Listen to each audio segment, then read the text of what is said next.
Foram convocados e acamparam em Gileade. Os filhos de Israel, por sua vez, se reuniram e acamparam em Mispa. Então o povo, aliás, o chefe de Gileade, disseram uns aos outros: quem será o homem que começará a lutar contra os filhos de Amon? Quem fizer isso será o chefe de todos os moradores de Gileade. Jefté, o gileadita, era homem valente, porém filho de uma prostituta. O pai dele se chamava Gileade. Gileade também teve filhos de sua esposa. Esses filhos cresceram e expulsaram Jefté, dizendo: você não herdará nada na casa do nosso pai, porque é filho de outra mulher. Então Jefté fugiu da presença de seus irmãos e foi morar na terra de Tobi. Ali alguns homens sem valor se juntaram a ele e o seguiram. Passado algum tempo, os filhos de Amon entraram em guerra contra Israel. Quando os filhos de Amon atacaram, os anciãos de Gileade foram buscar Jefté na terra de Tobi e disseram a Jefté: venha ser o nosso chefe para podermos lutar contra os filhos de Amon. Porém Jefté disse aos anciãos de Gileade: vocês não são aqueles que me odiaram e me expulsaram da casa do meu pai? Por que vêm a mim agora, quando estão em aperto? Os anciãos de Gileade responderam a Jefté: é porque isso que agora estamos voltando a você, é por isso que agora estamos voltando a você. Venha conosco lutar contra os filhos de Amon. Seja o nosso chefe sobre todos os moradores de Gileade. Então Jefté perguntou aos anciãos de Gileade: se vocês me fizerem voltar para combater os filhos de Amon e o Senhor os entregar nas minhas mãos, então eu serei o chefe de vocês. Os anciãos de Gileade responderam: o Senhor é nossa testemunha de que faremos como você diz. Então Jefté foi aos anciãos de Gileade e o povo e pôs por cabeça e chefe sobre si. E Jefté proferiu todas as suas palavras diante do Senhor em Mispa. Gente, o que eu quero defender aqui nesta manhã é algo um tanto difícil. Assim, eu já vou adiantando para vocês, eu vou remar contra a maré de muitos comentaristas que falam sobre Jefté, certo? Por quê? Por causa do voto de Jefté no final do capítulo, certo? Tudo isso vai culminar para o voto de Jefté, que ele vai ali meio que precipitadamente, alguns dizem, sacrificar a vida da sua filha, certo? Mas o que é que o autor, primeiramente, ele levanta aqui? Ele levanta Jefté como um homem prudente. Ele era um homem prudente, certo? E a gente vai ver algumas características da prudência dele. Primeira coisa, algumas comparações nessa passagem com Jefté e Jesus, certo? Primeiro, Jefté era filho de uma prostituta, Jesus não. Mas quantos pensaram isso de Maria ao saber que ela estava grávida, mas ainda era virgem? Quantos não acharam isso de Maria? Né? A forma como ela agiu. Que história é essa? Né? A fama de Maria deve ter percorrido quando ela ficou grávida. Os dois são rejeitados. Eu citei aí Salmo 118, 22, né? A pedra que os construtores rejeitaram, esta veio a ser a pedra angular. Justamente a pedra que eles rejeitaram, essa era a pedra angular. Veja, olha aqui o comparativo da história de Jefté. O que eles expulsaram, agora eles estão pedindo ajuda. Esse é o Salvador. A gente expulsou de Gileade o Salvador. Aquele que vai libertar o povo. Justamente o rejeitado. E terceiro, os dois são libertadores. Jefté, o mérito não é dele. A gente vai ver que Jefté consegue aqui libertar o povo de Gileade dos filhos de Amon. Jesus, o mérito é todo dele. Só algumas comparações. E aí eu faço essa pergunta para vocês. Por que Gileade precisava de Jefté? Qual o palpite que vocês dão aí? Porque um bastardo que a gente expulsou Por que a gente precisa tanto dele a ponto de, se você vier a lutar com a gente, você vai ser o chefe de Gileade? Essa é a negociação deles. O que é que Jefté tinha de especial? E aí?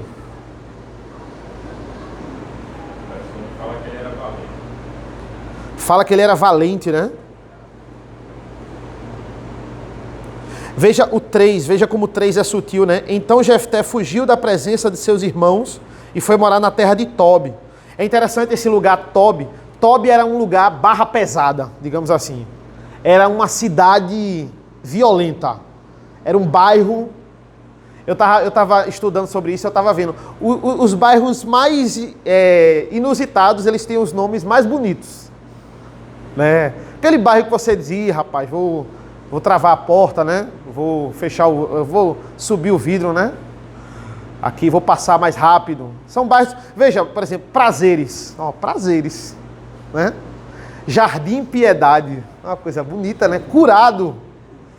São nomes bonitos, né? Mas bairros. Tobi era esse tipo de bairro. Era um bairro que você passava mais rápido. Era um bairro que você não dava bobeira. Ele foi morar meio que numa periferia de Gileade. Num bairro barra pesada. E olha o que é que diz o versículo 3. Ali alguns homens sem valor se juntaram a ele e o seguiram. Não é que ele está dizendo assim, ladrões se juntaram a ele. Não, homens que não eram tão relevantes na sociedade. Que as pessoas consideravam sem valor, se juntaram a ele. Veja, então é isso, ó. Ele era um líder nato. Ele era um homem que reunia seguidores. Por que eu digo isso? Porque olha a narrativa. Os anciãos de Gileade estão desesperados porque expulsaram Jefté e agora estão dizendo, a gente entrega a você, a tribo, não se preocupe não. A gente entrega a você, você vai ser o líder, você vai ser o chefe sobre os moradores de Gileade, se você aceitar ser o líder. Olha, eles tinham certeza de que se Jefté fosse o líder, eles iam vencer os filhos de Amon. Ou seja, ele tinha uma fama. Ele tinha uma fama, ele não era... Entendeu? Imagina um arrependimento desse... Porque, veja, para eu expulsar alguém de um território... Por isso que ele... Porque, assim, no início da narrativa vai dizer assim, ó... Os irmãos dele os expulsaram. E depois eles vão dizer, mas vocês... Jefté vai dizer assim, não foram vocês que expulsaram? Agora ele está falando para os anciãos. Porque para eu expulsar alguém de um território, eu tenho que ter o aval dos líderes daquele território. Então a sentença foi batida, dizia assim, ó, você não pode mais voltar para Gileade. Vá para onde você quiser. Você não pode mais voltar. Agora esses homens estão na mão de Jefté. E vão dizer assim, olha, versículo 8, né? É por isso que agora estamos voltando a você. Venha conosco e lute contra os filhos de Amon. Seja o nosso chefe sobre todos os moradores de Gileade. Alguns comentaristas colocam Jefté aqui como um ambicioso. Olha, já quis ser o chefe de Gileade. Só aceitou guerrear. Não foi pelo Senhor que ele aceitou guerrear, porque ele só aceitou guerrear porque ele quis ser chefe da... Não, mas veja, a proposta de ser chefe da cidade foi dos anciãos. Jefté não abriu esse assunto, não. Jefté está negociando aqui. A segunda pergunta, Jefté queria salvar Israel? Será que Jefté quis salvar Israel? Ou ele só quis o poder? Né? Mas se Jefté quisesse salvar Israel mesmo, de verdade, ele não teria aceito ser chefe de nada. Ele seria um herói. Mas estamos falando de um bastardo que foi expulso da sua terra natal. E agora é oferecido a ele um cargo de chefe. Você não aceitaria? Jefté pecou em aceitar esse cargo? Será? E uma coisa que o autor ele vai destacar é isso aqui, ó. É a prudência de Jefté. Jefté, ele vai dizer assim, olha, se vocês, versículo 9, se vocês me fizerem voltar para combater os filhos de Amon, e o Senhor os entregar nas minhas mãos, então eu serei o chefe de vocês. O que é que ele diz? O Senhor é nossa testemunha. Você vai, mas ele não só se apega à palavra dos anciãos. Ele vai dizer no versículo 11, eles nomeiam Jefté chefe, e aí depois Jefté vai começar a negociar, a falar, a tentar alguma coisa contra os filhos de Amon. Veja, o que é que o autor está querendo dizer para a gente? É isso que eu quero defender aqui. Jefté é um homem prudente. Ele não só se apega na palavra, ele primeiro recebe a posse aqui, olha, e o povo, versículo 11, né, pôs cabeça sobre chefe, e chefe sobre si, e Jefté proferiu todas as suas palavras diante, o juramento, teve uma cerimônia, eu sou o chefe, agora eu vou contra os filhos de Amon. É isso que eu queria destacar, é a prudência de Jefté. Vocês estão dizendo, vocês disseram que eu vou ser chefe. Pronto, eu aceito, mas eu quero ser chefe antes, e agora eu vou contra os filhos de Amon. Então, é isso que eu quero ressaltar para vocês, ok? Esse é o nosso primeiro ponto. É muito simples, Jefté aqui rejeitado, pedem para ele voltar, ele faz o juramento, e agora ele tem que resolver uma grande bronca, que é tirar os filhos de Amon de Gileade. Essa é a bronca que ele tem que resolver. Certo? E aí veja como temos um homem prudente. Certo? Esse é o nosso segundo ponto, versículos 12 a 28. Acompanhe a leitura. Certo? É um pouco longa, mas vale a pena. Jefté enviou mensageiros ao rei dos filhos de Amon, dizendo: o que você tem contra mim para vir e atacar a minha terra? Veja, ele não vai reunir um exército e guerrear contra os filhos de Amon. Não vai. Ele vai conversar com os filhos de Amon. Ele era um diplomata. Ele vai conversar. Versículo 13. O rei dos filhos de Amon respondeu aos mensageiros de Jefté: é porque quando Israel saiu do Egito, tomou a minha terra desde o Arnon até Jaboque e até o Jordão. Devolva-me agora essa terra pacificamente. Porém, Jefté tornou a enviar mensageiros ao rei dos filhos de Amon. Veja, eles estão trocando cartas aqui. Ele não vai lá falar é um mensageiro. Olha, o que é que vocês querem com a gente? Por que vocês querem invadir? Não, porque vocês, na época de Moisés lá, quando vocês vieram, vocês invadiram a terra é nossa. Aí ele, tá bom, eu vou escrever outra carta aqui para você. Eles estão trocando cartas, antes da guerra. Versículo 15, dizendo: assim diz Jefté, Israel não tomou nem a terra dos Moabitas, nem a terra dos filhos de Amon. Porque quando Israel saiu do Egito, andou pelo deserto até o Mar Vermelho e chegou a Cádiz. Então Israel enviou mensageiros ao rei dos Edomitas, dizendo: peço que você me deixe passar pela sua terra. Porém o rei dos Edomitas não lhe deu ouvidos. Israel mandou pedir a mesma coisa ao rei dos Moabitas, mas ele também não quis atender. E assim Israel ficou em Cádiz. Depois andou pelo deserto e rodeou a terra dos Edomitas, e a terra dos Moabitas chegou ao leste da terra deste, e acampou do outro lado do Arnon. Não entrou no território dos Moabitas, porque Arnon é fronteira deles. Versículo 19, então Israel enviou mensageiros a Seom, rei dos amorreus, rei de Esbom, e Israel lhe disse: por favor, deixe-me passar pela sua terra até o nosso destino. Porém Seom, não confiando em Israel, recusou deixá-lo passar pelo seu território. Pelo contrário, reuniu todo o seu povo, acampou em Jaza e lutou contra Israel. O Senhor, Deus de Israel, entregou Seom e todo o seu povo nas mãos de Israel e os derrotou. E Israel tomou posse das terras dos amorreus que moravam naquele lugar. E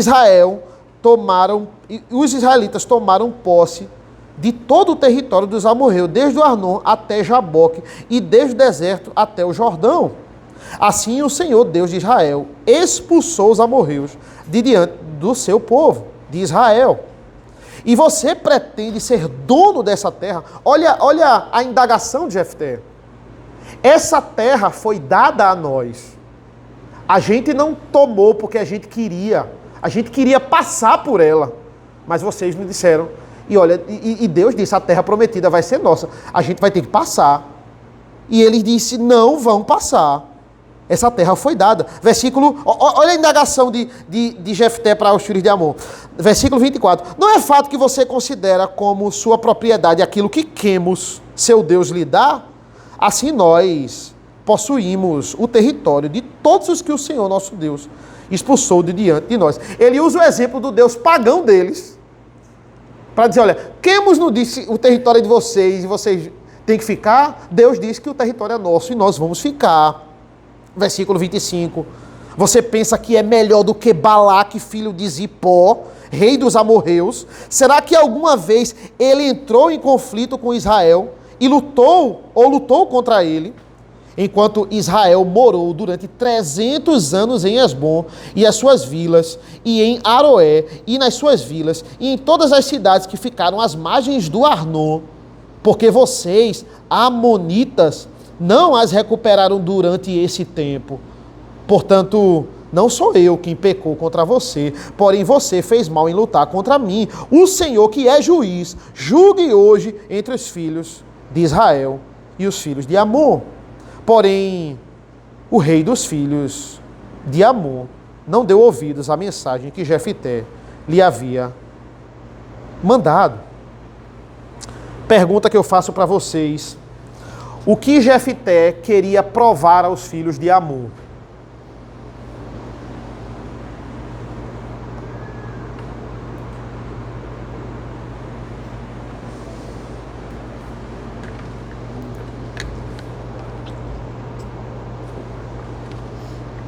Antes dele iniciar uma guerra, ele vai conversar com os filhos de Amon. Qual é a argumentação deles? De Jefté, qual é a argumentação dele?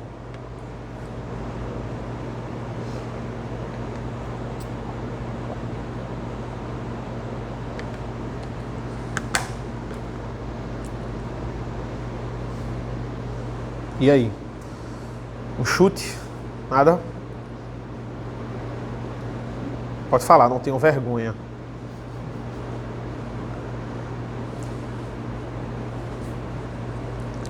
Ele levanta toda uma narrativa aqui para dizer assim, olha, a terra não é mais de vocês. Faz 300 anos que a terra não é mais de vocês.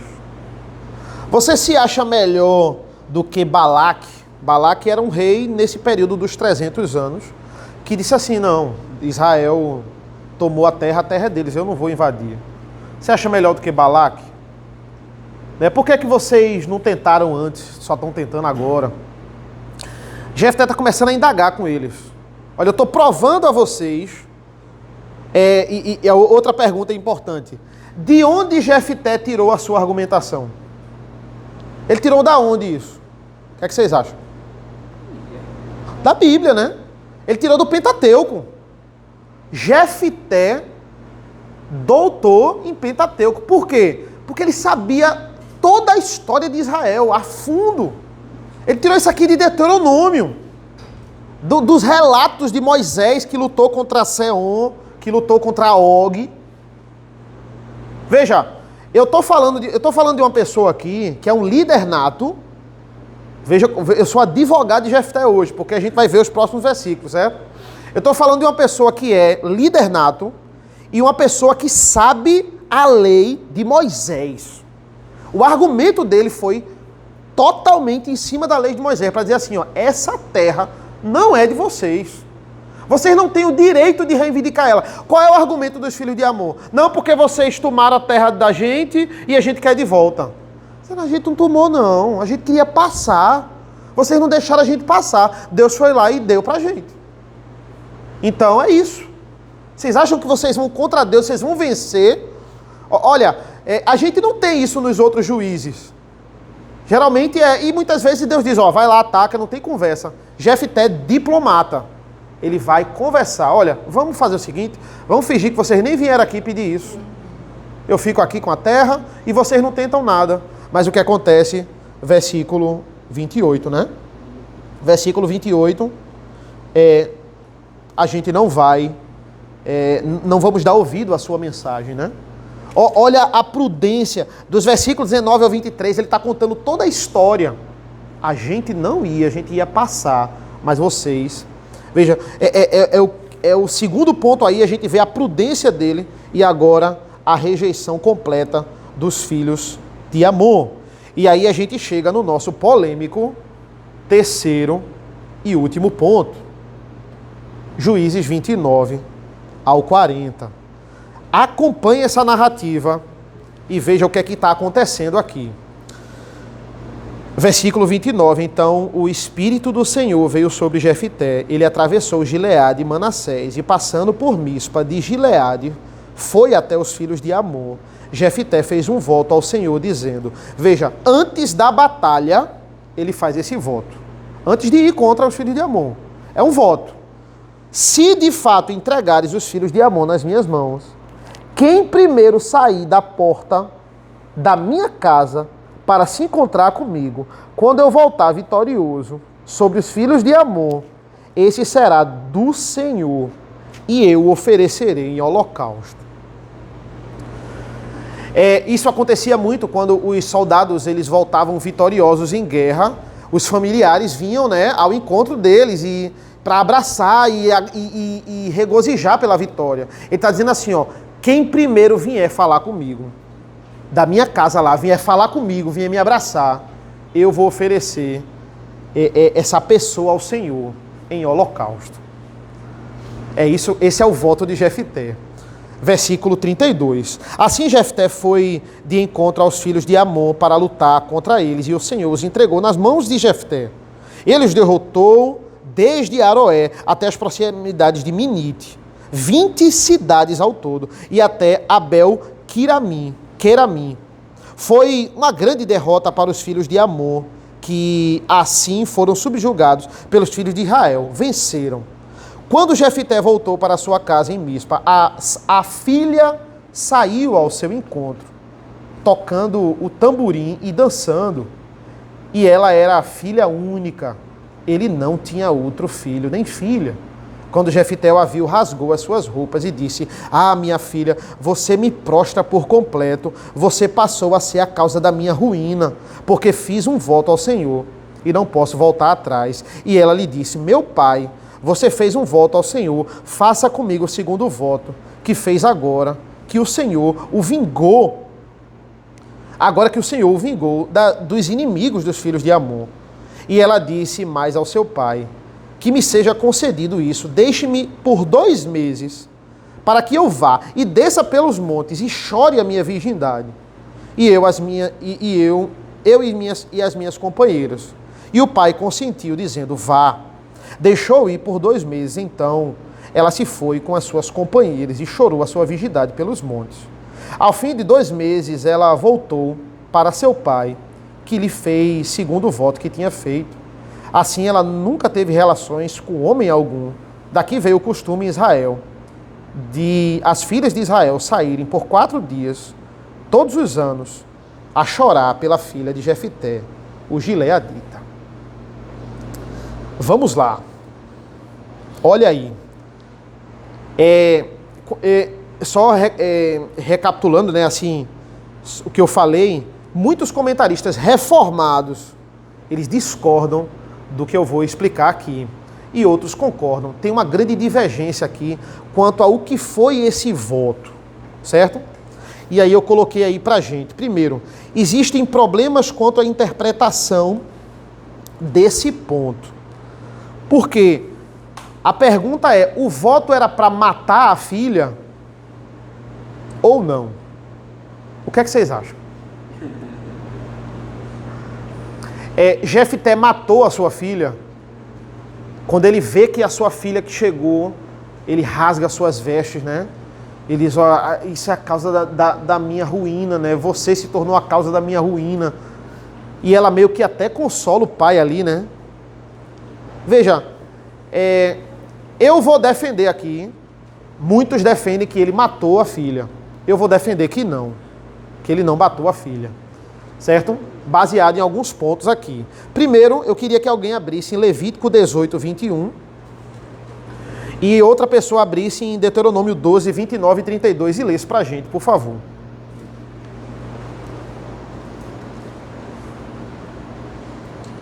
E não entregue nenhum dos seus descendentes para que se dedique a Moloque. Não profane o nome do seu Deus. Eu sou o Senhor. Ok. Deuteronômio 12, 29 a 32. Quando o Senhor teu Deus eliminar diante de ti as nações, para as quais vais para possuí-las, e as desapossares e habitares na sua terra, guarda-te, não te enlaces com imitá-las, após serem sido destruídas diante de ti, e que não indagues acerca dos seus deuses, dizendo: assim como serviram estas nações aos seus deuses, do mesmo modo também farei eu. Não farás assim ao Senhor teu Deus, porque tudo que é abominável ao Senhor e que ele odeia, fizeram eles a seus deuses, pois até seus filhos e suas filhas queimaram aos seus deuses. Tudo o que te ordeno observarás, nada lhe acrescentarás, nem diminuirás. Vê, Deus ele é totalmente contra sacrifício de seres humanos. Ele está dizendo, olha a abominação que esses deuses fazem, entregam seus filhos e suas filhas, totalmente contra. Eu tenho um homem prudente, o narrador está levantando um homem prudente que entende a lei de Moisés. Pense num cara que entende a lei de Moisés, é Jefté. Como é que ele comete uma gafe dessa? Como é que do nada, nos próximos versículos, ele faz esse tipo de voto abominável aos olhos do Senhor? Não parece ter lógica.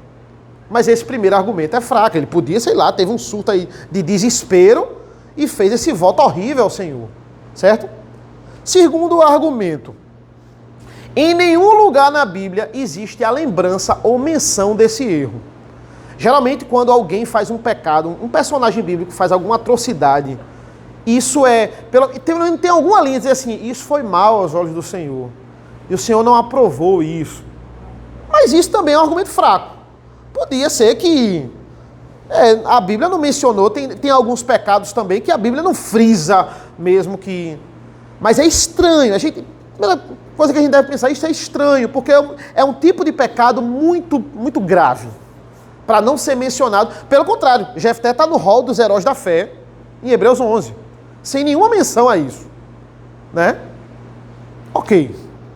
Terceiro, existem algumas gramáticas, e essa é um dos melhores, existem algumas gramáticas em hebraico que eles não traduzem desse jeito aqui, ó.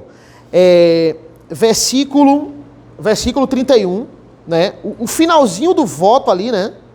Eles assim, quando eu voltar vitorioso sobre os filhos de Amon, esse será do Senhor, e eu o oferecerei em holocausto. Tem algumas gramáticas que colocam assim, ó, ou eu o oferecerei em holocausto.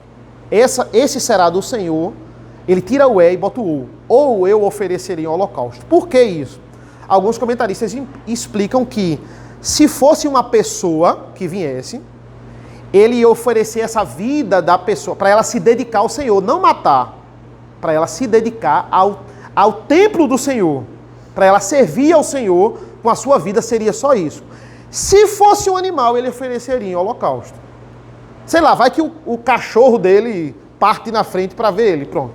Se fosse um animal, ele ofereceria em holocausto, porque não tem problema. Se fosse uma pessoa, ele iria dedicar a vida dessa pessoa para ela servir ao Senhor exclusivamente.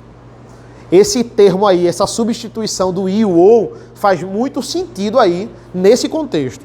Mas temos mais argumentos, certo? Quarto argumento. Se ela sabia que ia morrer, por que lamentar a sua virgindade? Veja que atitude estranha. Pai, eu vou morrer. Só me dá 2 meses para eu chorar, porque não vou casar, porque não vou ter marido, porque não vou ter filho. Por que essa depressão, né? Veja, porque me dá 2 meses para eu chorar, porque eu vou morrer. Eu vou morrer, pai, tudo bem. Me dá 2 meses para eu chorar, porque eu vou morrer. Veja, podia ser, mas não faz sentido esse tipo de atitude. Se ela iria morrer, chorar, passar 2 meses lamentando porque não ia casar e ia morrer.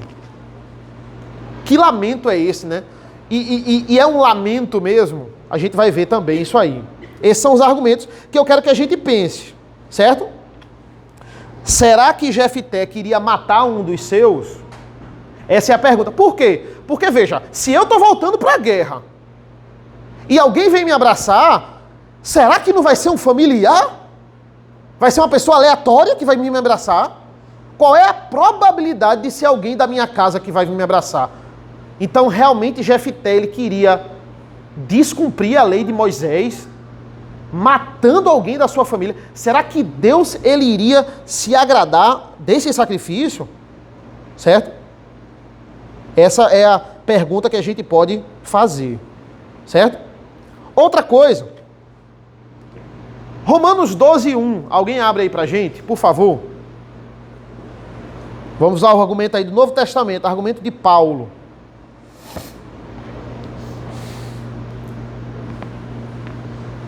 Rogo-vos, pois, irmãos, pelas misericórdias de Deus, que apresenteis o vosso corpo como sacrifício vivo, santo e agradável a Deus, que é o vosso culto racional. Veja, Paulo ele está mandando a gente se matar. Né? O que é que ele está falando sobre nós entregarmos o nosso corpo como sacrifício vivo e agradável? Dedicar a sua vida ao Senhor. Cristo, sim, ele entregou o seu corpo literalmente em nosso lugar. Ele foi o sacrifício literal, não é? Isso sim, mas nós, por causa do sacrifício de Cristo, agora dedicamos as nossas vidas ao Senhor, como sacrifício vivo. Ele está pegando elementos do Antigo Testamento e aplicando agora ao Novo Testamento. Paulo está dizendo, se mate que Deus vai se agradar. Pegue o seu filho e sacrifique, que Deus vai se agradar. Será que é isso? De forma nenhuma. E o último argumento. Esse argumento aí é o grande finale, né? Levítico 5, 4 e 5. Diz assim, se alguém jurar de forma precipitada, dizendo que vai fazer alguma coisa má ou boa, seja o que for, que alguém pronuncie de forma precipitada com juramento, e ele não se der conta disso, mas ficar sabendo depois, culpado será numa dessas coisas. Quem for culpado numa dessas coisas, confessará aquilo em que pecou. Eu não sou obrigado a cumprir um voto pecaminoso. É isso que Levítico está dizendo. Eu não sou obrigado... Veja, o que Gideão fez lá para Penuel. Ele disse assim, se eu vencer, eu vou voltar e vou matar vocês. Gideão não era obrigado a cumprir esse voto. Não era obrigado a cumprir essa promessa. Por quê? Porque é para matar a igreja do Senhor, para matar o povo de Israel. Eu não preciso cumprir o voto pecaminoso. Se você fez um voto pecaminoso e precipitado, peça perdão a Deus e não cumpra ele. Porque Deus não vai receber esse voto. Deus vai receber um sacrifício humano. E eu não botei aqui, eu não vou especificar, Levítico 27 fala de todo um processo, de você substituir aquele voto errado por um animal. Será que Jefté não sabia disso, gente? Jefté, ele é o doutor aí em Antigo Testamento, em lei de Moisés. Será que Jefté, ele não sabia disso? Que ele podia voltar atrás. Ele viu a filha, vamos supor, ele fez o voto para... E acredito que não. Mas vamos dizer que ele fez o voto para matar a sua filha. Pede perdão ao Senhor, sacrifica o animal, cumpre todos os passos lá de Levítico, acabou. Eu não preciso sacrificar a minha filha única. Jefté não, Jefté chora, né? Ele fica aqui, ele rasga as vestes, ele fica triste, mas ele não volta atrás. Vamos matar a minha filha. Alguém lê, por favor, o último versículo desse capítulo. Juízes 11, 40.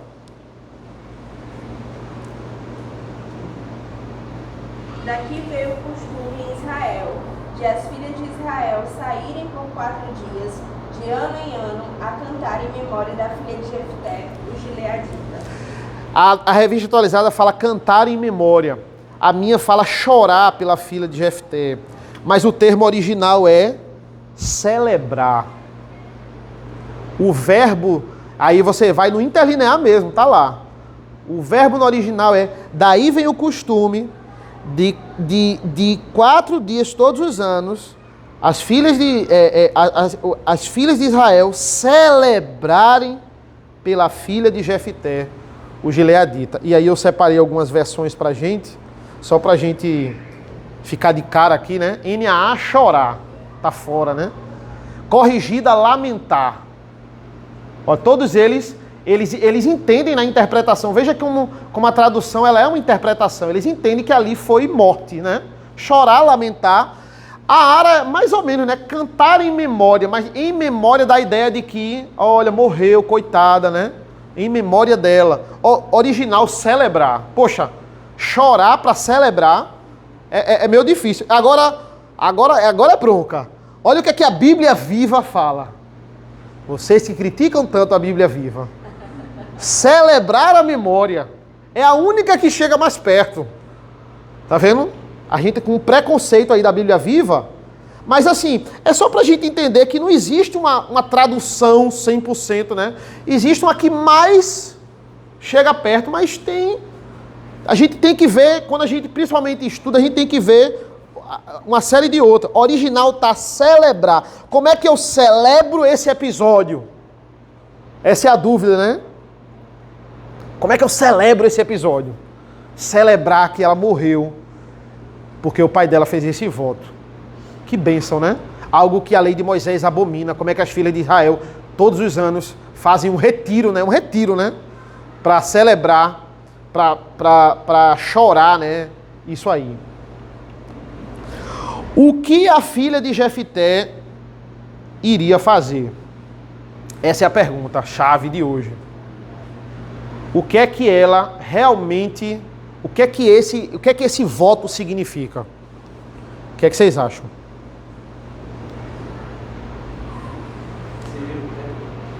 Servir o templo, servir o santuário do Senhor.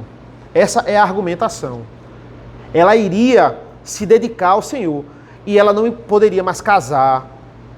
Ela não poderia mais ter filhos. Ela iria servir exclusivamente ao Senhor. Essa é a resposta aqui, certo? Servir ao santuário do Senhor. Assim, veja, aí você pode pegar outro exemplo. Sim, mas ninguém pode fazer o voto para outra pessoa servir ao Senhor.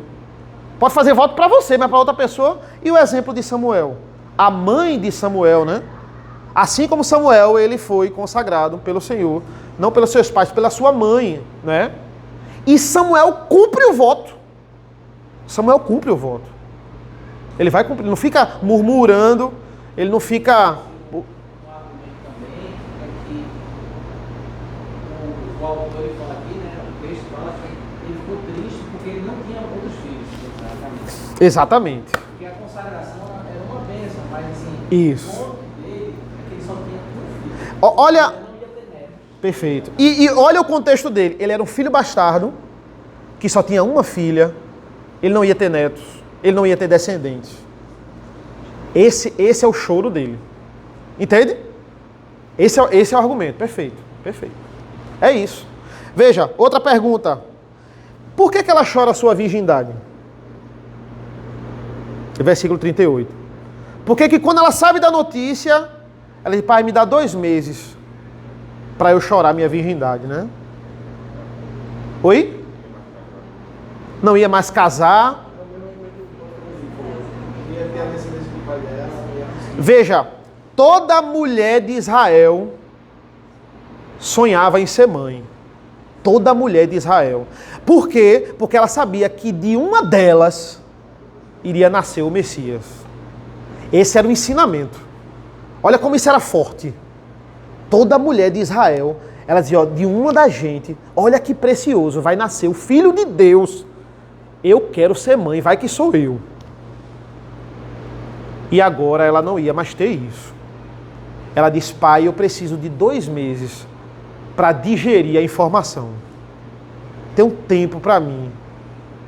E lamentar por isso. E virar essa página e dizer, não, agora eu vou cumprir o voto do Senhor. E ele vai e diz, vá minha filha, pode ir. Olha, veja, se você focar na desobediência e na imprudência de Jefité, você deixa de ressaltar o que o texto quer ressaltar, que é a obediência da filha de Jefté. É isso que o texto quer ressaltar. seria uma aula assim, de hermenêutica extraordinária, né? Porque o argumento de uma pessoa que vai interpretar que ele matou, ele vai fazer assim, eu vou pegar o significado da palavra holocausto. Sim. E ele ignora todo esse movimento que o texto está dando, o capítulo todo está dando, né? E a Bíblia, quando você fecha seu olho para olhar um ponto específico, você se perde nesse movimento. Existe um movimento todo, né? O texto está dando indícios. Está dando indício. Está me mostrando para onde o autor quer me levar. Perfeito. O autor ele nunca quer deixar a gente em dúvida. Isso. Ele está querendo dizer, olha como esse cara é prudente. Olha como ele entende a lei. Entende a lei. Olha como a filha dele é piedosa. Piedosa, isso. Olha como a nação de Israel vai lembrar desse fato como um ato piedoso. É isso. É isso aí. Ele está me levando para uma direção. Eu preciso entender para onde ele está me levando. Para onde ele está indo. É o que o texto está mostrando. Entendeu? E a hermenêutica é isso, né? Você olhar o movimento do todo. Né? E não você pegar uma palavra e dizer assim, me agarra essa palavra. Isso aí, ele sacrificou sua filha. Eu vou reger toda a interpretação do texto à literalidade da palavra. Né? Isso, perfeito. É exatamente isso, gente. Veja, essa é a resposta, né? Ela colocou, ela pega, o sonho dela é ser mãe. Toda filha de Israel é ser mãe, né? É isso que tem que ser ressaltado nesse texto, é a submissão da filha de Jefté. Olha, eu poderia ser tanta coisa nessa vida, eu tinha tantos sonhos, mas eu abdico deles para servir ao Senhor. Porque servir ao Senhor. Veja como, essa pergunta aqui, né? Por que Jefté ficou triste? Aí, essa resposta foi respondida já, porque era a filha única dele. Veja, ele fica triste, ele diz assim, ó, ele está abalado, e quem consola ele é ela. Ela consola ele. Versículo 36, meu pai, você fez um voto ao Senhor, faça comigo segundo o voto que fez. Agora que o Senhor vingou dos seus inimigos, os filhos de Amon. Pai, Deus entregou nas suas mãos os filhos de Amon. O que é isso comparado ao voto que eu vou cumprir? Que o Senhor fez? Ela está consolando ele, porque ele não vai ter neto. Ele impediu que ela casasse. E ela está dizendo isso, pai. Ela está dizendo assim, ó, Deus nos deu a vida. O que é a vida comparado a esse voto que eu vou fazer? Isso aqui não é nada, minha vida é do Senhor. E eu vou servir ao Senhor. Ele está consolando ela está consolando ele. O que deve ser ressaltado aqui é a obediência da filha de Jefté. É isso que está dizendo. Muitas vezes a gente vai ter sonhos, a gente vai ter, poxa, eu poderia ser tanta coisa. Olha, fulano aí foi por esse lado e agora ganha mais dinheiro do que eu, ou é mais próspero do que eu. Eu poderia, mas Deus, ele me separou para isso aqui. Deus, eu poderia estar em tanto lugar hoje, né? Poderia estar, sei lá, descansando. Mas eu tô aqui para quê? Porque eu tenho um propósito. É isso que deve ser ressaltado. É a obediência, né? A obediência aí da filha de Jefté. Por 4 dias, as mulheres de Israel, todos os anos, saem para celebrar a submissão da filha de Jefté. Não é para chorar, coitadinha, morreu desse jeito trágico. Não, é para celebrar a submissão da filha de Jefté. Esse é o ponto aqui. Para lembrar e comemorar. Olha que bênção essa mulher fez, se submetendo a esse voto. Amém, gente? Mais alguma coisa? Heavy aí? Algum comentário? Na Bíblia, na Strong, o que aparece é recontar com honra. Olha aí, poxa, legal. Recontar com honra, legal. Né? Tá, assim, é uma lembrança boa. Exato. É uma festa, né? Recontar com honra, sim. Esse ato você vê claramente assim, que o tradutor, ele às vezes ele pesa muito a mão na interpretação. Ele Isso. interpreta e ele, porque assim, você não tem essa informação do texto original, aí você interpreta lá que é sacrifício. E no final ele fala de chorar. Chorar, aí... Exato. Aí Isso. pesa muito. E ele fez a interpretação dele e no final das contas ele Porque é difícil, às vezes o tradutor sempre tem que interpretar, mas às vezes ele pesa demais a mão. Né? Isso. Faz uma mudança de rumo. Não, eu vou dizer, vou ser sincero com vocês. Eu tinha um esboço desse texto, eu joguei no lixo. Porque quando eu vi algumas pregações e alguns comentários exegéticos, eu disse, caramba, vou pregar heresia. Eu refiz o estudo. Porque não é isso, cara. Não é isso. Não tem como ser, não tem como. Pela narrativa disso, né? Mas ainda corroboro, né? Tem comentaristas reformados que eles têm fortes argumentos aí. Mas eu não vejo lógica nisso. Não, particularmente aí, né? E é aquele cuidado que você sempre precisa ter ao ler as escrituras, né? É você querer ser transformado por ela, né? E quebrar os seus conceitos. É isso aí. Eu lembro recentemente que eu estava participando meio que de um debate com um conhecido meu e que esse conhecido estava defendendo o ponto a respeito de mulheres poderiam exercer cargos de liderança na igreja, e o texto utilizado era aquele de Romanos, que Paulo fala da diaconisa, né? Só que tipo, uma pessoa que utiliza esse texto para isso ignora todo o contexto. E o problema está exatamente pega solto, nisso. né? Exatamente, pega solto. Então o problema está exatamente nisso, na pessoa ter o conceito e usar a Bíblia para justificar aquilo que ela quer, ao invés de ser o contrário, né? Perfeito. Amém. Vamos orar. Senhor nosso Deus, nosso Pai, nós te agradecemos ricamente pela leitura da Tua Palavra, pela meditação, pelo estudo, por tudo que ouvimos